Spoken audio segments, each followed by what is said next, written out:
Welcome to Transcend Matter. This podcast aims to explore the fascinating interplay of materials that not only redefine aesthetics but address pressing human and environmental challenges. Every episode is brought to you by me, Emma Wright, a material developer and researcher, to converse with material experts from either an academic, designer, or research background. We'll be diving into their practice, exploring cross-collaboration and their connection with materials.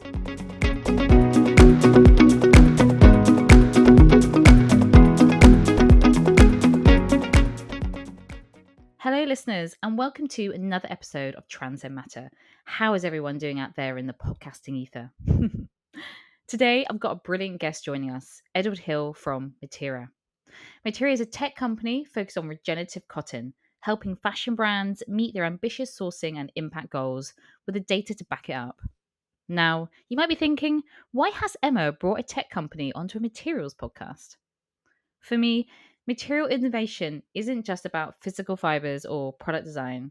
It also needs digital tools and platforms to provide the data that drives uptake, transparency, and cross-sector understanding from consumers to brands and manufacturers.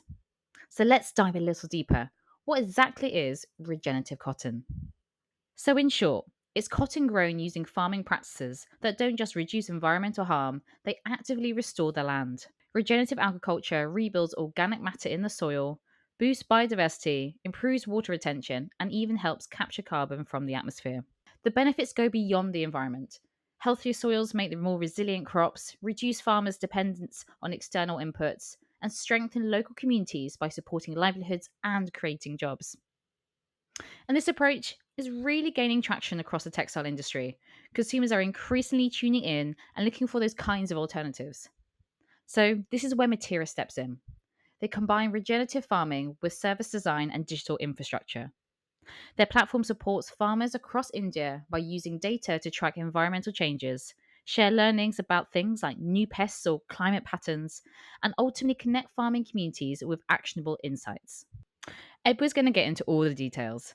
How data helps improve crop outcomes, how farmers use the platform to support each other, and how this all ties into a more sustainable future for cotton. And if you've been thinking, cotton's already sustainable, right? Not quite.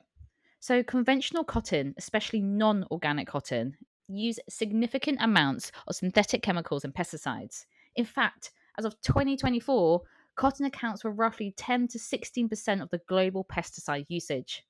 Add to that the intense water demand, especially in regions where water's low, and the environmental impact starts to stack up fast. That's why regenerative is such a game changer. It's not just about doing less harm, it's about actively repairing the system. So I've followed Materra for a long time and really admire what they're building. Edward is fantastically technical, a great speaker, and I'm so excited to share this conversation with you. So it's time for me to stop talking and let's get into it. I really like the cold. I think that's the thing is like, so I'm a cyclist, so I cycle, or I'm a commuter. I'd say I do cycle, but I just commute all the time. I think being in London, getting around on the bike is way easier, but definitely getting like top to bottom in like Gore-Tex is kind of like not always what you want to do at like 7 a.m. And then if that's also greeted by sleet, it's kind of your energy level is just slowly dipping. You come out like this sort of like flapping penguin and you're there on your bike and it's like, I was cycling back from Angel last Friday after seeing a client and it was like that sleeting wind and my bike's not streamlined, it's got a basket, it's one of those East London bikes. Practical. And it turned into like a sail. Yeah, you're just like drifting to the side. I was like, I need to get a more ergonomical bike, but hey, there we are. But firstly, thank you so much for joining me. I know you guys have like a super busy agenda and I really, really appreciate your time coming on. No, thanks so much for having me. Excited to hopefully say some things that make sense.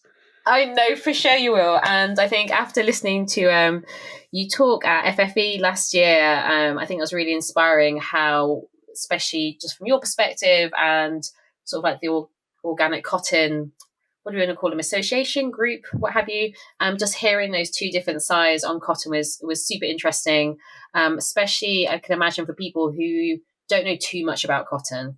A lot of people have that thing, cotton equals bio equals good, right? So there's so many different derivatives within that. And it can really be a big minefield for a lot of people, especially the average consumer who doesn't have time to research, right? As I'm sure you're aware. So I thought maybe we can just like kickstart on what Materra is and like your other sort of colleagues, and then maybe kind of deep dive a little bit more into to cotton. And of course, you've had some really amazing brand launches as well. So I'd love to hear about those too. Yeah, 100%. So where to start? Well, Materra is a UK Indian company. We're just over 70 people based across the two locations, about 10 in the UK and about 70 in India. And we work on cotton supply chains. So we work with brands, kind of getting them to source the best, most sustainable. We say sustainable, that's both equitable to the individuals involved in the supply chain, but also environmentally friendly. So we help build out these supply chains for brands to connect to these amazing growers in India, and then kind of get brands in Europe or in the US or wherever else to be able to purchase that cotton and put it into their garments. So we do supply chain building, we do data collection, we do what's called implementation, which is actually going in field and supporting farmers throughout the year. And there's a lot of other like smaller boxes that you actually have to fill as well. So we end up juggling a lot of balls, but in essence, when we kind of think about what we sell, it's you buy cotton that is regenerative and it has a Materra kind of stamp on it that gives you that kind of understanding and feeling of trust that it's kind of been grown in an amazing way that helps people and planet. Beautiful. So, That was great. What were you worrying about? That was fantastic. well, hopefully I say as eloquent for the rest of this podcast. For sure you will. For sure you will. It's usually me kind of drifts into a state of like, I don't know, waffling at some point.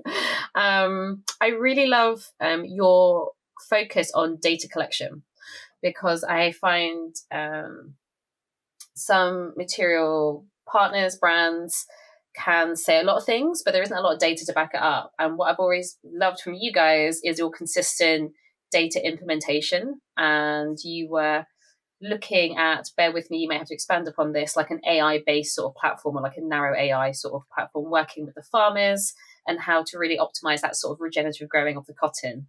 Is that correct? You're nodding. That's a good Yeah. sign. I mean, some exciting news on that. I don't know if you Great. saw, but we got an Innovate grant, which kicked off this year. So we actually hired our first AI engineer. We're exploring chatbots now, and yeah, some really cool features. But I guess, yeah, to zoom out and bring everyone up to speed. So when you grow, you kind of, for us, we see kind of the key thing is being able to understand what's happening on the ground. You need data. In general, in European settings, you have what's called an agronomist. This is someone who's kind of like a how to grow specialist. They'll sit down with a farmer, they'll make a plan for the year, and they'll say, okay, I think you should spend money on these things you should do, maybe save money here. And they'll also take readings on like soil type, look at the field, look at the climate, and kind of fit that to your crop. These individuals are generally quite expensive. I mean, their skills are kind of quite high. So in like, let's say, a global north, it's kind of normal that either a farmer will have consulted with an agronomist at some time, or will have a full-time agronomist they meet kind of throughout the year. In the global south, or kind of in smallholder settings, you generally find that they don't have the money. So a smallholder farmer has to be the farm manager, they have to be the like financier, they have to be the salesperson, they have to be the agronomist. And I think that's generally the struggle that we find, is when you go in field, the farm will have a lot of really amazing kind of knowledge of kind of what works from their previous kind of history of what they've tried in field, from like maybe ancestral practices, or just based on their intuition. But being able to actually maybe suggest if something else works, it's very much based on, I think this could help, or I don't think this will work. So for us, we really saw kind of a baseline is just like we needed better data for us as a company to help support. We want people to make more money. And one of the key things is that a lot of people talk about yield as being kind of like the best number. But just because you get a big yield doesn't necessarily mean you earned the most money, because you might have spent a lot on input, a lot on like wages. So at the end of the year, you get this big packet of money, but 90% of that goes back to paying all your expenses, then you're at 10%. Actually having a slightly less yielding situation, which when we talk about regenerative, this isn't trying to squeeze everything out your soil. It's looking at what you can take in a sustainable manner, but leave for the next year and the year afterwards. Or it's planting more than one crop, for example, or cutting a crop off early because you can plant a second crop that gives you kind of another opportunity to earn, but also kind of gives the soil kind of a break between the two crops. But to have all this stuff, for us, really the baseline is we need a profit loss. We need to be able to show to a farmer what we're suggesting actually makes money. And for us to do that is collecting data. So, sorry, bit of a journey there, but if we bring this back to what we do in field, we basically kind of go in field. We have what we call a field executive. So they're a field worker who generally works with about 120 to 150 farmers throughout the year. And this is someone who visits their farm on like a fortnightly or monthly basis. They go in field, they sit with the farmer, they actually understand what's happening, but they also collect data. And that means we can actually understand if the advice we're giving to that farmer is actually helpful. And we can also see if farmers who might be having the same challenges, we can transfer and see, okay, this farmer over here, we've suggested this thing, it's working. Can we then give it to this other farmer over here?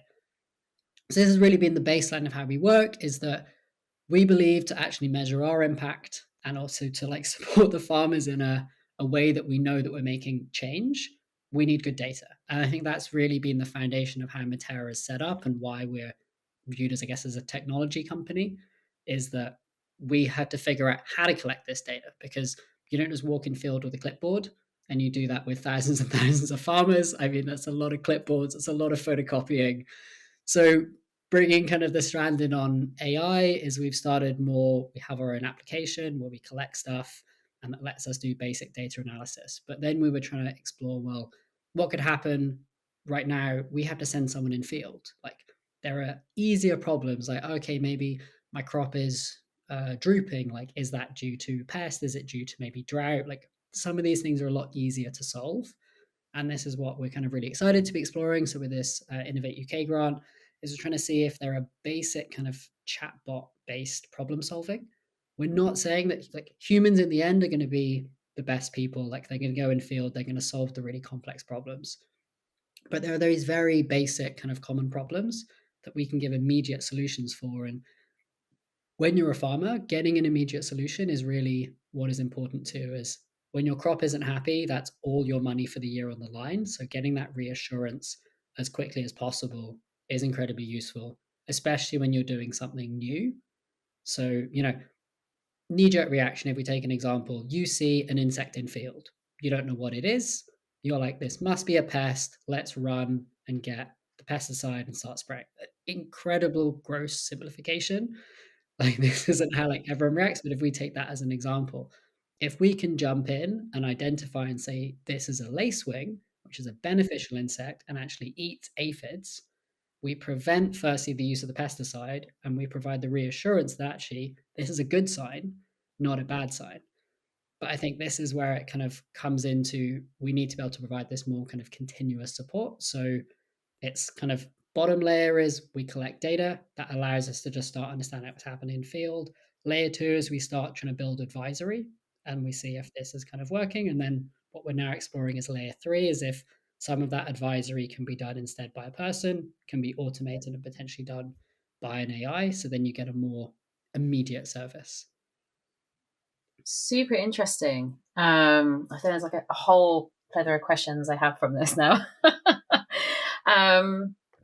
I guess out of curiosity, how has the adoption of this concept using sort of technology and sort of allowing farmers to really understand more, would you want to say, like the land that they're farming? So I feel, did you have questions that a lot of farmers may already had this sort of natural data, especially in regards, from like learnings in the areas of, especially in regards to like insects, or how did that conversations go about?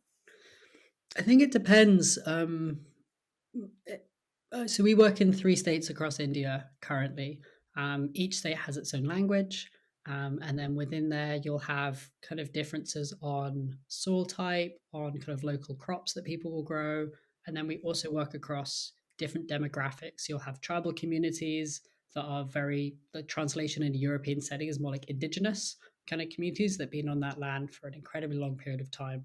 And then we have all the way to much more like industrialist style farmers who sit at home and rent their land to someone else who then like does the work. So it's kind of hard to kind of Yeah, it's kind of hard to answer that kind of without maybe kind of selecting an individual group. But generally, what we do with our program design is we go and we will firstly interview what we class as master farmers. So these will be individuals who are already doing some amazing stuff. Like regenerative is very much an umbrella term for a series of outcomes we want to see. So we're looking at increase in biodiversity, increase in social uplift, and reduction or ideally long-term removal of all off-farm inputs. So that's all chemicals, anything you're purchasing. Ideally, you create a kind of self-sustaining system. You do need to buy some stuff in occasionally, but that would be done at a community level. But there will already be farmers who are doing this. Like we're not coming in with like a Materra flag and like anointing people and being like, you are now regenerative. We're starting by finding farmers who are already doing an amazing work. Ideally, are kind of miles ahead of where the majority of other farmers are, these kind of hipsters in the community, and just we go and basically say what's been working for you, like what have you done, what have you tried, what crops do you put in rotation, like what biopesticides have you used, what we have human animal conflict in some places where wild animals come and try to eat the crops. So we ask them like what other crops have you planted that have not attracted these animals. So the baseline always for us is we try to onboard the local knowledge and we try to see what's already available. Then we then try to look at the new farmers that we're bringing on board and try to then see, what would be, what would they be amenable to try? And I think then we get more into kind of the knowledge sharing. So we do this through either kind of direct kind of teaching in groups, which is like kind of digital classroom style. We have one-on-one visits where our field team will be kind of sitting with a farmer or a small group of farmers and discussing things.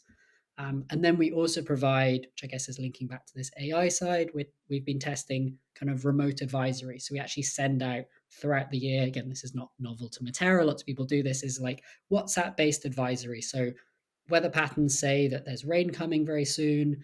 You might want to start picking your cotton to prevent, let's say, any losses over the next week. So we have these kind of different steps. I think the jump that we haven't managed to make yet, and we're really excited to start, or we're building this kind of thing in 2025 and looking to then explore in 2026, is giving more of a driving seat to the individual farmers.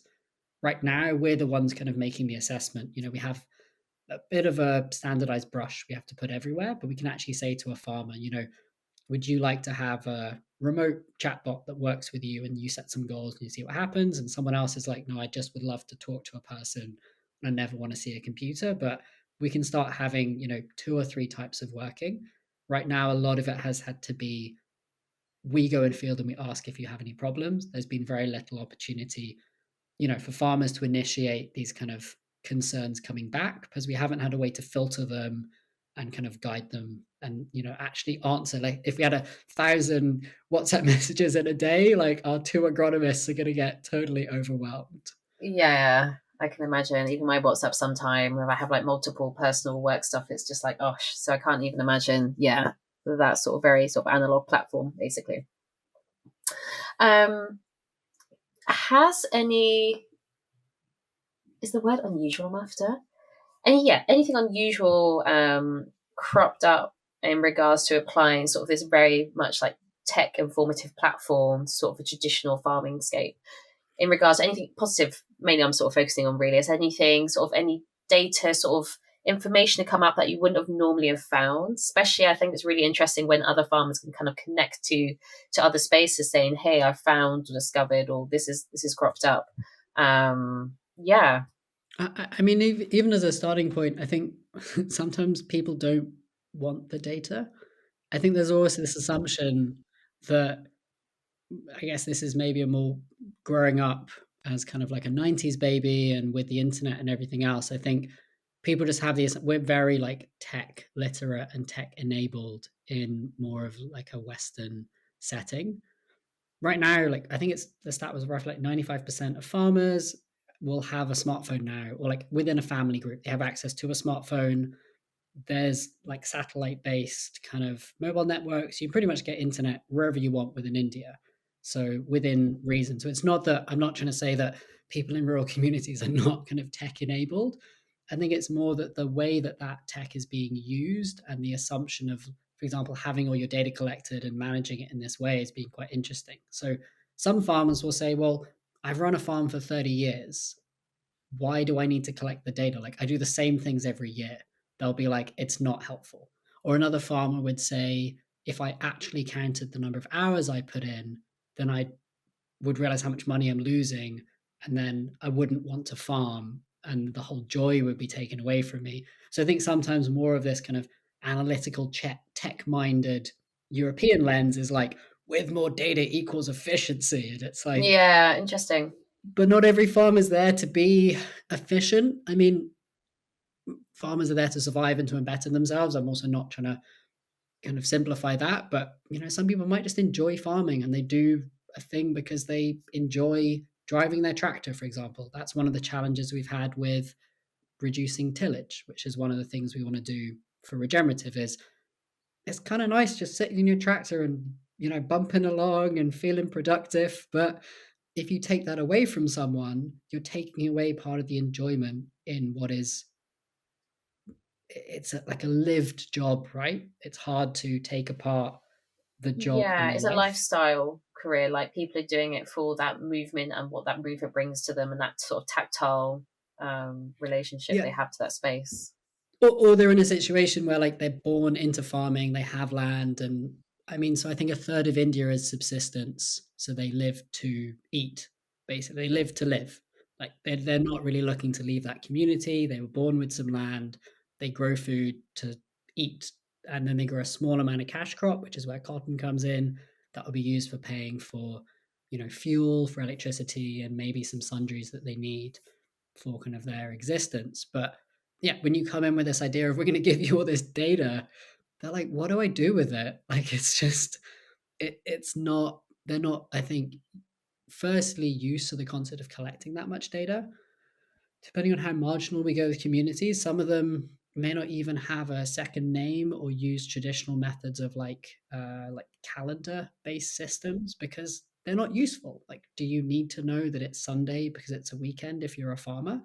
It's like every day is a Monday and you do what's needed in field. Like, you're not counting down till 5 p.m. every day to like go home. It's just you go in field, you do the work. So I think that's what's been an interesting lens for us to think about is just having more data doesn't mean you're going to get a better response from farmers, and farmers are not Yeah. particularly impressed in the data you have. Like, you build a spreadsheet, you're really proud of it. I don't think anyone else has been stoked to be like, look at my amazing spreadsheet, but everyone wants to share them because they're like, I spent so much time on it.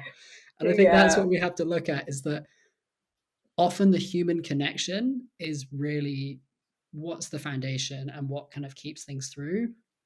It's understanding how to translate that data in a way that's tangible, useful. And I think that's really what we're trying to explore at Materra, is that I think we collect up to about 300 data points across the year for each farmer. Wow. Okay, that's a lot from each farmer. For each farmer, I don't know Wow. what I would do with these 300 data points. Like, different Make a really teams use beautiful different. infographic.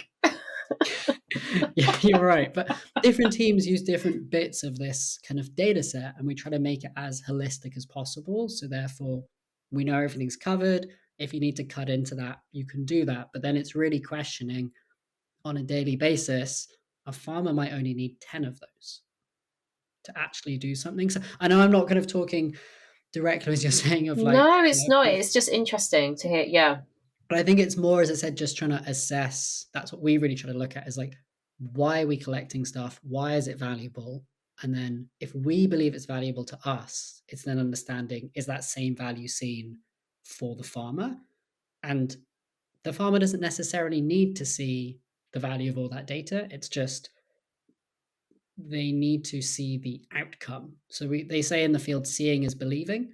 So if you take a farmer to another farmer who's done something in their field, they see it and they're like, cool, I'll try it. Like, I trust another farmer, they've done it, they said it's worked, I'm happy to try.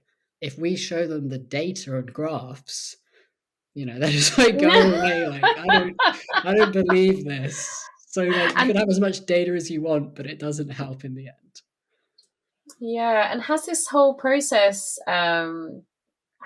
has this been like a learning curve in regards to sort of really interacting and understanding different communities and how they learn and how they want to grow or maybe not grow, or Yeah, I mean, so as I mentioned at the beginning, so there's 70 people just over in the company. More than half of that team is based in field in India. So I said we work across 3 states. Our head office is in a place called Ahmedabad, which is in Gujarat. We also work in Maharashtra and Madhya Pradesh, which are the 2 states neighboring. Within each community, as I said, we have these kind of field teams, and those will be based within the communities. And so we have like regional offices, but But as you the guys as founders, has that been like a learning for you from the beginning? Has it had been like an exponential growth in learning, or is this something you kind of realized, um, like these different types of learning from different communities? Were you aware of these spaces already in India before you even started Materra? no, it's we're learning like every time. I think yeah, like every state in India is like visiting a different country in Europe. I mean, Europe is if you India's 21 states, if I remember correctly. Yeah, off the top of my head, but the size of it, the scale of it is like if you're moving between, France, Spain, like these kind of things. So that kind of um yeah, that kind of scale, you get these differences in language, as I said, you get these differences in climate, you get differences in food culture. Like the food in Gujarat is completely different to the food in MP. So already I think these shifts, like you might have visited one community that you knew really well, and then I might go visit a new state or a new community I've never visited before. There are some parallels, like the things you might expect from rural communities or from city communities, whatever it is, but then there'll be things that are totally new that I would have never experienced before. And I think one of the ones that I had on my last trip was discovering new fruits and vegetables that I've just never seen before. So like in a European setting, I think there's around 20, no, around 30, again, fact check me on that, but I think there's around 30 fruits and vegetables that regularly pop up in like our supermarkets basically. But when you're in rural communities, they have all these like localized plants that will grow and eat. And it's just amazing because the team will go along and then I'll see one team member who's from Gujarat in when we're in Gujarat showing a team member who's from Maharashtra to be like, oh hey, this is this plant. You can chew these leaves and it's edible. And not even for me, but even for the local team, because they've never been there before, they'll also be learning about like the local Oh plants, the local communities. I wow! think Okay. I mean, you get it, I think, in being from the UK or kind of, from European countries, I think we have it, but it's not at that scale. It's like you get regional food from different areas, but in general, the kind of what you see planting is kind of standardized. But yeah, India is just really stretching that scale where what grows in Italy is not what grows in the UK, if you know what I mean. So for us, moving state is literally like moving from the UK to Italy. Wow. Have you discovered anything like unusually delicious recently? Any like new fruits that you remember? I was saying I've never had fresh peanuts before, and this was one. So like picked in field, they're still wet. So I'd never eaten like it's like slightly green and wet, and then they serve these as a fresh snack. So they'll still be like wet and chewy, and then they like very slightly warm them. And I'd never had this before, and it was like kind of amazing. There's a lot of pulses as well that we just don't like grow. So going in field, and there's a thing called pigeon pea that's very common there that they'll make, and you can have it. It's literally like this like micro pea pod, and you'll just like rip it open and eat it, and it's like the freshest, greenest kind of flavor you've ever had, which is like so amazing. But then there's a lot of leaves, and I think that's the interesting thing is like we have big salad leaves in Europe. Here, these will be like kind of thumb-sized leaves you'll get on small branches, but they'll put them into kind of curries, and they'll make curries and things with these kind of small leaves. And I guess we would normally see it as just like vegetation, but there actually will be quite a key element to diet is like having these kind of small leaves that will be available.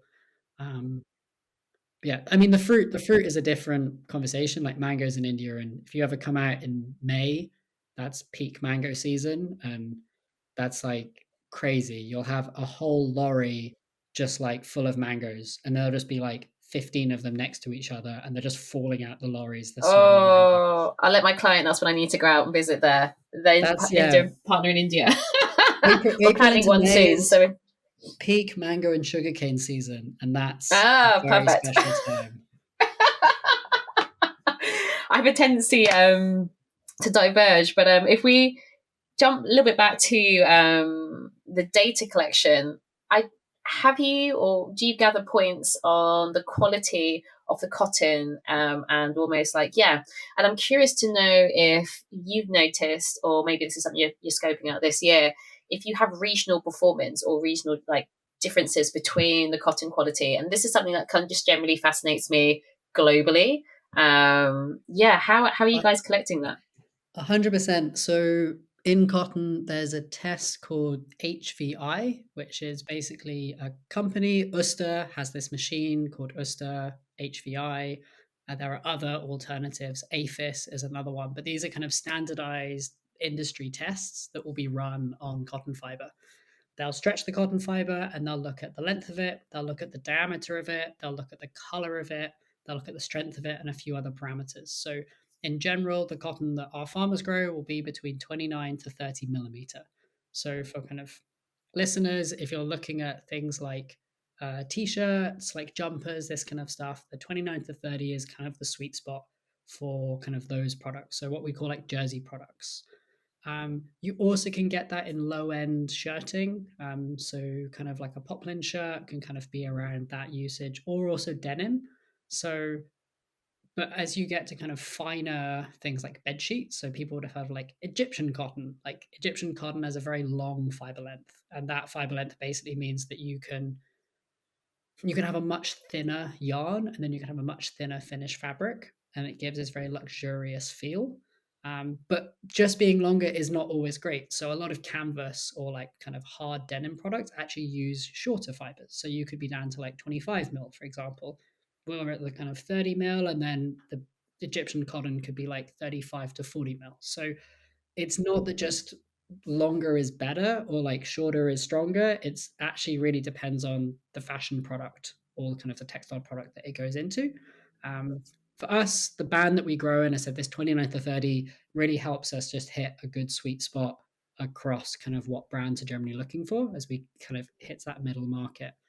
From a regional perspective, yeah, I mean 100%. So pretty much everything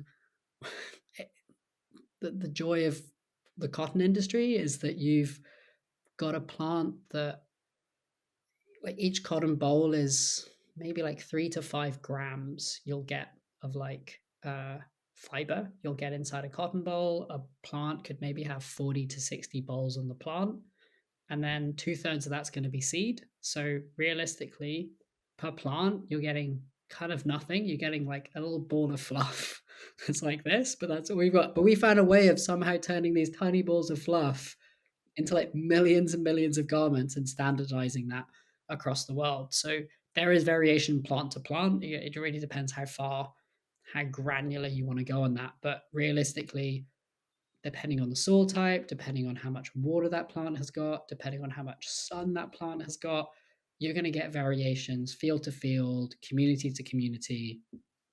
What spinners are amazing at doing is kind of balancing out some of that like natural non-uniformity.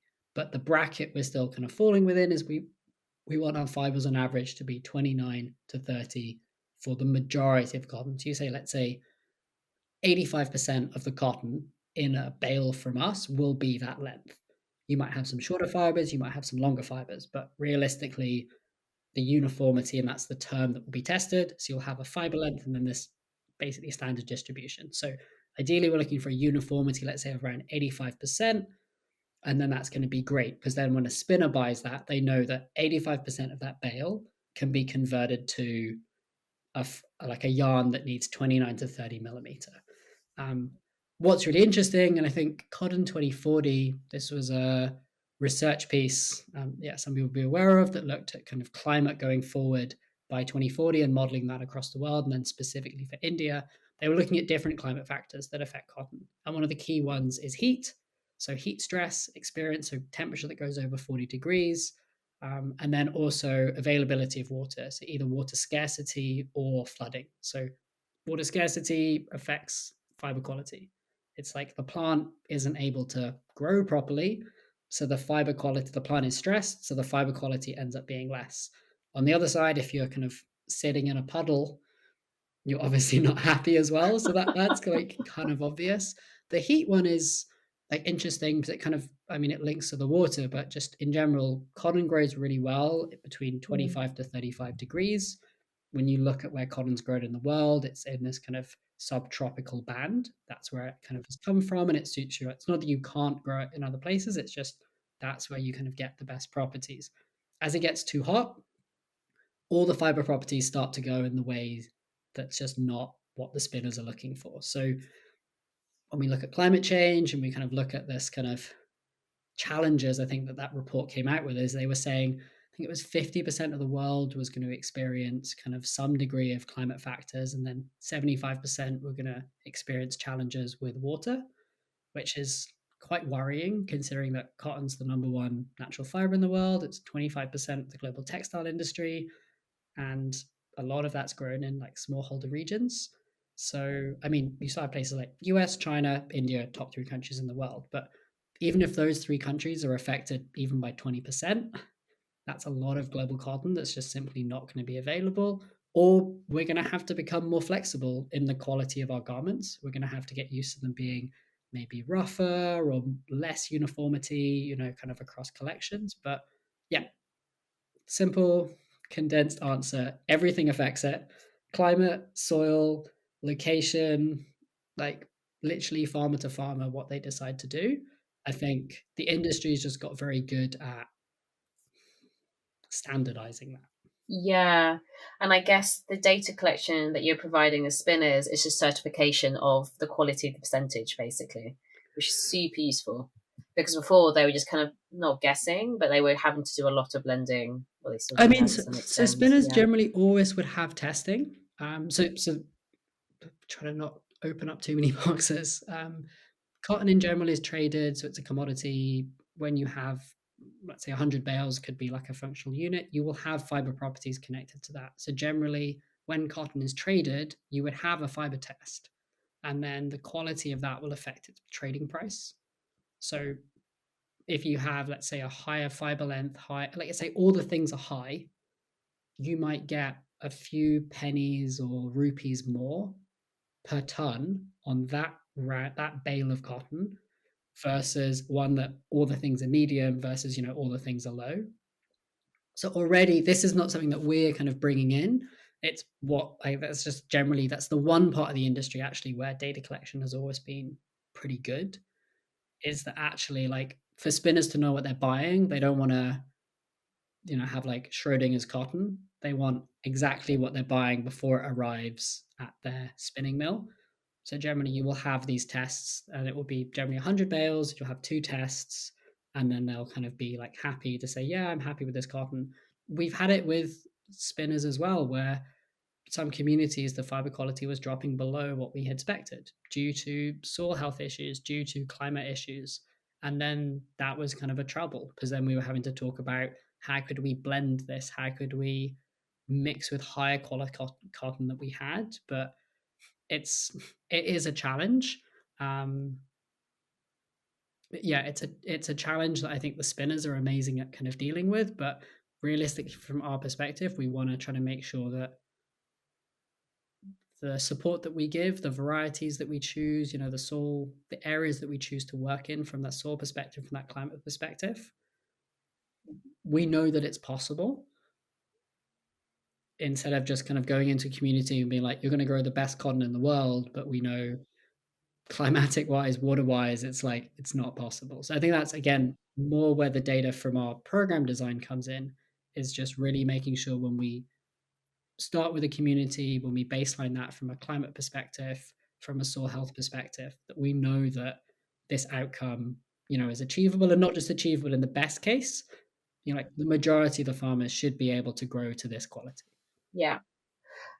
Really interesting, and thank you for explaining that whole process. I think that's quite some really interesting insights, especially for people, listeners who aren't so aware of the cotton industry and how that whole system, which is a huge monster of a system, works. I feel like the data as well you're collecting is going to be so useful for future platforms in monitoring how this climate change is being affected as well, right? So have you guys started conversations in regards to bodies like, I don't know, the UN, or you might not be even able to tell me, that's also fine. No, it's a really good point. Super interesting.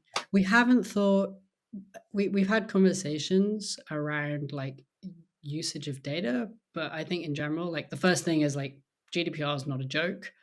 We collect data for specific reasons, and that's to support our farmers. Definitely access to high quality data sets in field. There is a real lack of them for providing like global agronomy support to smallholder farmers. I think this is something when we've talked to like life cycle assessment companies and things, is being able to really understand what is a baseline, or when we talk to people doing a living income study, really trying to get granular data from communities is a struggle. It's a struggle for us also to know what we can compare against. So I think we have had these exploratory discussions internally and working with some. We've been working with Textile Exchange. They did a piece of work that's coming out, which is trying to do like a broad brush life cycle assessment for cotton, and I think also a few other natural fibers across the industry, across geographies. And we were one of the data providers for that. I think that we know the work's coming to an end. I think that's coming out soon, and it'll be really exciting to see the harmonization that they're trying to kind of propose. And yeah, I think that's generally I think there are a lot of opportunities. I think right now it's really trying to understand Where to put your energy, maybe? You've got so much going where we on. put our energy, but also it's like defending our farmers' data, because the Yeah, farmers no, I give understand. us the data for very specific reasons. Yeah, And it's trying to understand what we see as like additional earning opportunities for those farmers that we see as equitable. So for example, if farmers can opt in and, actually if we sell that data set to whichever company is using it, firstly, the usage we see is aligning with our regenerative values. And then secondly, on this perspective of earnings, is that there's actually an equitable transfer of some of that earning that goes to the farmer as well. It's not like we hoover up all your birthdays and then, sell them to a birthday card company that's gonna like okay. target them through like YouTube ads. It's like, yeah, having demographic data Yeah, is amazing, but I think that's the thing that's still tricky for us, is that right now that's very confidential and like private data that yeah, of we're course. not really sure right now what would be like Yeah, opportunities that farmers would be happy with for the usage of that. yeah, no, it's completely fair. But I'm excited to see the reports coming out this year. Yeah, definitely. Um, and also, I just want to congratulate you on your mango launch. Thank Your you. launch with mango. There you go. Let's get my English correct there. The Amazing. waffling stage has begun. No, that's been Super exciting. so exciting.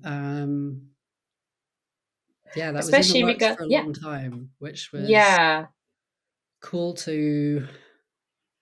The team's amazing. I did a LinkedIn post about them, and just like in general, the team's been amazing. They've been super brave, but also really open minded. And I think that's been all we could ask for from an early stage partner, is kind of being incredibly trusting, really just coming in and being like, we want to learn, we want to listen, and trying to see, yeah, what they can do in that perspective. Getting access to all different teams within the company as well. Again, not going to share too much, but just having that kind of access to really be able to talk to a design team or like a marketing team, and like it's not that just talking to innovation isn't all you need, but sometimes having that kind of broader buy-in from a company is really what helps you kind of explain the value, and then gives that ownership to all the other teams, which I think has just been amazing working with them, is that they were very happy to make those introductions. We know a lot of the people across the company now, and yeah, so excited, because I think that would have been cotton grown in 2023, reaching stores in 2025. So yeah, 2 to 3 years worth of work to finally get like the capsule. So yeah, unbelievable, just like super excited, I think, for the farmers and for the team, because it's like a huge piece of work. And I think it's work they did in the past, if you know what I mean. Like the work was done years ago at this point. But to finally be able to actually go online and be like search on the Mango store and like see, okay, there are clothes on there. It's like so amazing. And I think it's really refreshing to hear how brands, especially like high street large brands, are being agile with sort of tech innovators. Because personally, having come from a brand background, it is really tricky. You find these really interesting concepts, materials, whatever you want to call them, and you're trying to bring them into a brand, and you are constantly hitting walls, whether it's with finance team, Mm. production team, and you're just like, hey, let's just all have a conversation. We're all going to sound like the beautiful, amazing things that can come out of this if we are patient and put in the time and have the scope to really want to learn. So I'm just really grateful there are brands out there that are doing that, and I'm hoping more will really take a leaf out of their book, I guess, and crack on. I know they are out there right now doing things, but yeah, that I think Mango was a really, really good like starting point for that Yeah. sort of price bracket, high street brand. Not, it doesn't have to be a crazy luxury brand. So yeah, that was just really, really amazing to see, especially from my point of view. Well, I've had struggles in the past. No, thanks so much. And yeah, honestly, it's been so nice as well. I think to have that. We did our the first ever garment we did with Lestrange, which is a kind of independent menswear brand. They do kind of a capsule style wardrobe. And check out the brand; they're really cool. Their idea kind of behind the way that they add new garments and like retire old garments, and they kind of don't produce stuff just excessively. They kind of work with their customers to actually see where there are gaps in the wardrobe. So that was the first piece we ever released, and that was really amazing to kind of work with them. But yeah, then having something I think now demonstrating more scale, which is kind of I think what we really need. But it's not that Lestrange isn't like a great opportunity. It's just like as you move into high street, in the end, like cotton is a like I guess some of the other materials you maybe work with and this kind of like bio-based or like neo like material is that cotton the way that it's being produced is quote unquote new. I mean regen is old but it's new for consumers right now, but cotton is a drop in other ways, like as we mentioned 24% of the industry is cotton. So realistically if our cotton outside of like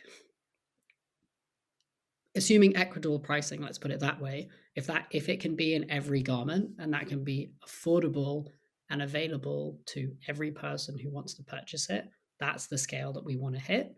It's not that I think working with luxury brands is amazing, working with like mid-market is amazing, but it's if we can work with high street and that supply chain can be truly equitable and everyone is paid throughout, that's the scale that we want to see when we're talking about widespread regeneration of soil, of communities. Small capsule collections are only going to take us so far. And I think, yeah, if you're replacing like less highly used materials, I think the jumps there are humongous when you do like 1,000 kind of jacket drop or something, or it's a kind of very different approach. But we're not reinventing a material here. We're just changing the way that it's produced. So I think the difference is when you look at synthetic leather, like you've literally grown something from scratch, you've like grown like mushroom leather, like that's a whole new process and it's a whole new material. So I understand producing 10 bags, that's a humongous achievement. But that kind of then you can look to scale that over time. But I think for us, we really have this need and drive to bring something that is a more affordable everyday object and we need to be able to replace that at a price, I guess, and at a scale in the end, that everyone can go purchase it, not that only the £200 or £500 buyers can purchase it. And also, if you are widening that consumer ability to buy your products, you're also increasing that awareness of regenerative cotton, right? I don't know if you want to touch upon organic and regenerative and the cross comparisons very Yeah, I mean, briefly. we have There is we quite have a an lot of organic confusion. Yeah. program actually at the moment. We don't talk about it loads, so it's not that we're anti-organic. So we have a program right now which is doing both organic and they're in conversion. So we're pushing towards getting ROCs that would be regenerative organic long term. I think the reason why we see regen as being more scalable is that organic is very top down.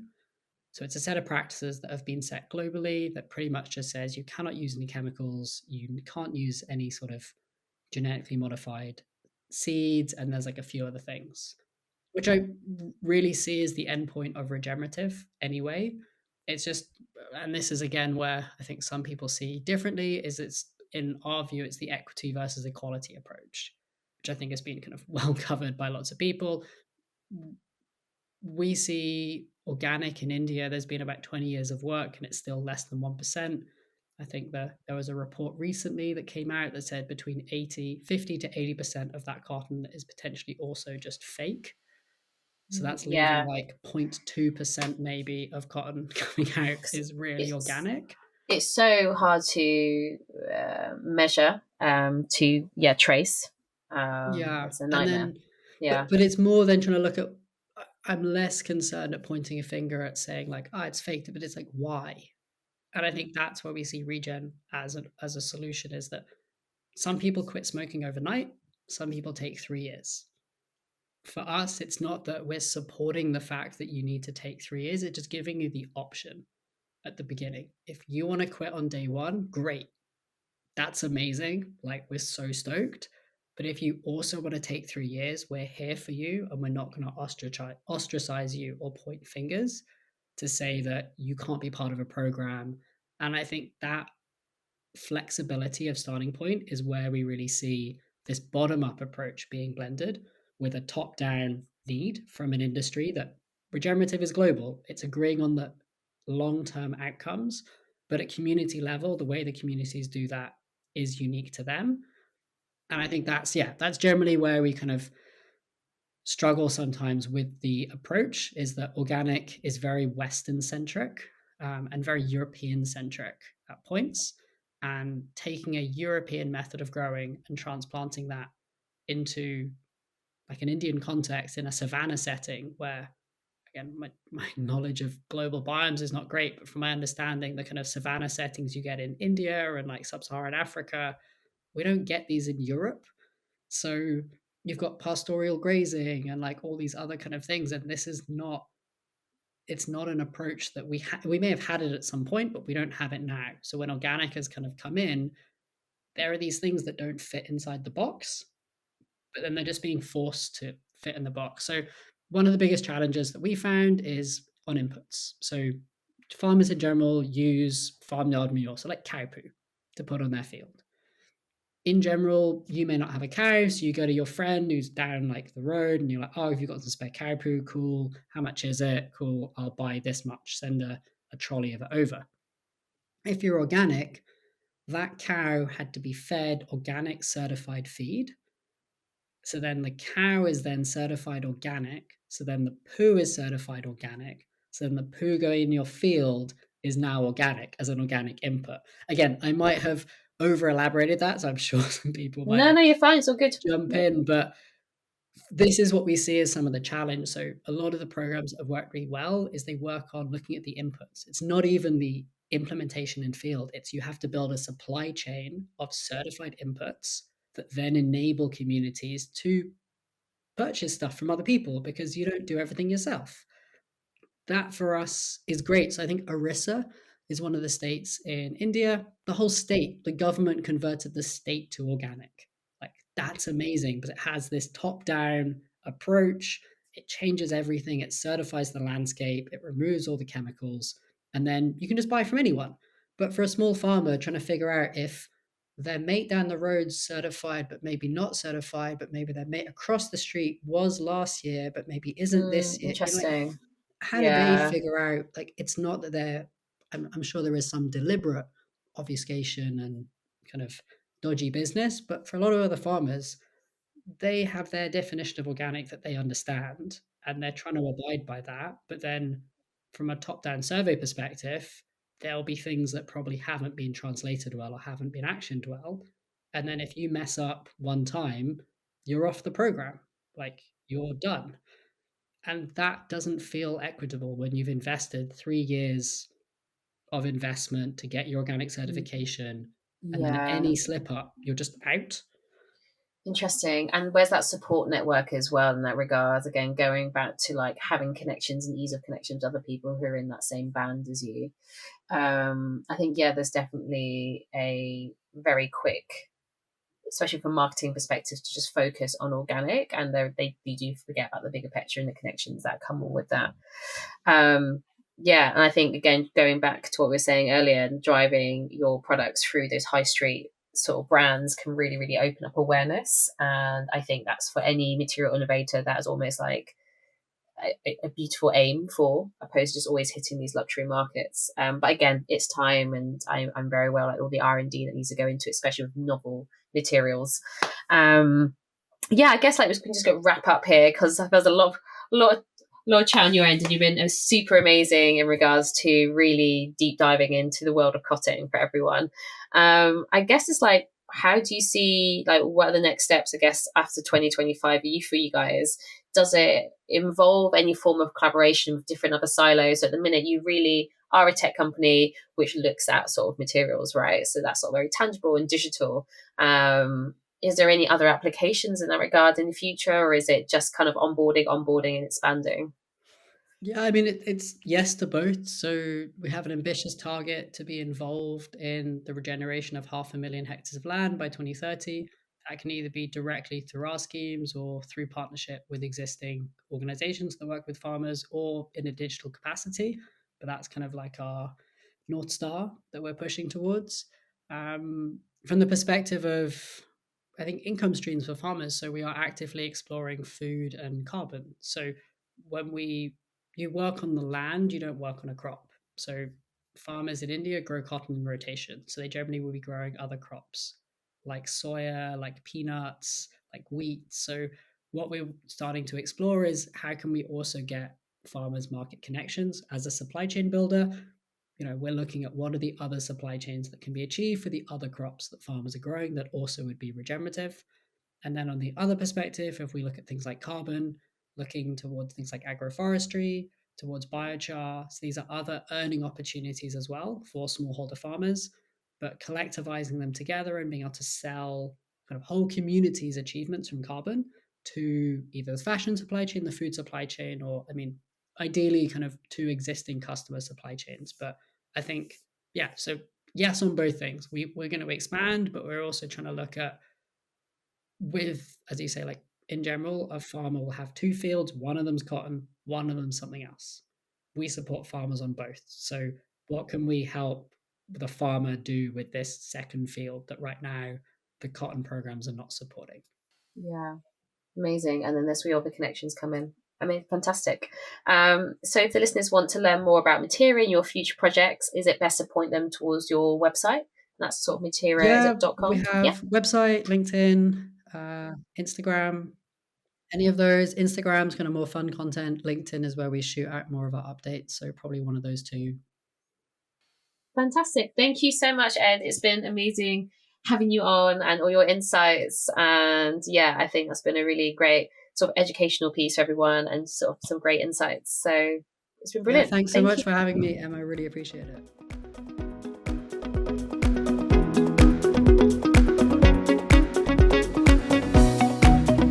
Transcend Matter is a series-based podcast with monthly bonus episodes. We would love you to join our material community, so please do follow us. This will really help spread all the information we have here to a wider audience. We hope you have been inspired and will join us on the next show. This podcast was brought to you by Studio Osmo, bringing together a collection of minds and skills to accelerate future innovation within materials.